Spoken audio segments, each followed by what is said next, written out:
कोहिनूर हीरे की असली सच्चाई। क्या आप जानते हैं कि दुनिया के सबसे मशहूर हीरो में से एक कोह-ई-नूर सिर्फ एक हीरा नहीं, बल्कि सदियों की साजिश, सत्ता और संघर्ष की कहानी है। आज हम जानेंगे कोहिनूर की असली सच्चाई, जो शायद आपको चौंका दे। कोहिनूर का इतिहास लगभग 5000 साल पुराना माना जाता है। इसे भारत की धरती से, खासकर गोलकुंडा की खदानों से निकाला गया था। कहा जाता है कि यह हीरा पहले कई भारतीय राजाओं के पास रहा, और फिर धीरे धीरे ये सत्ता की निशानी बन गया। माना जाता था कि जिसके पास कोहिनूर होगा, वही सबसे ताकतवर होगा। मुगल काल में ये हीरा शाहजहां के पास था। उन्होंने इसे अपने मशहूर तख्त-ए-ताउज में जड़वाया था।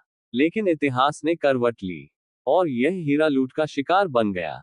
1739 में नेडर शाह ने भारत पर हमला किया और इस हीरे को लूटकर अपने साथ ले गया।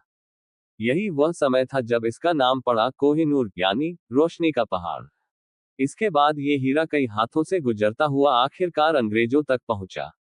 1849 में ब्रिटिश ईस्ट इंडिया कंपनी ने पंजाब पर कब्जा किया, और छोटे महाराजा दुलीप सिंह से यह हीरा छीन लिया गया। इसके बाद इसे इंग्लैंड ले जाया गया और क्वीन विक्टोरिया को सौंप दिया गया। आज भी कोहिनूर इंग्लैंड के टॉवर में रखा हुआ है। लेकिन भारत, पाकिस्तान और अफगानिस्तान तीनों देश इस पर अपना हक जताते हैं।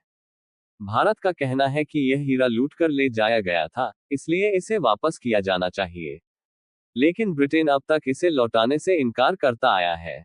एक और दिलचस्प बात, कहा जाता है कि कोहिनूर पर एक श्राप है। मान्यता है कि जो भी पुरुष इसे पहनता है, उसे दुर्भाग्य का सामना करना पड़ता है। इसलिए इसे केवल रानी ही पहनती है।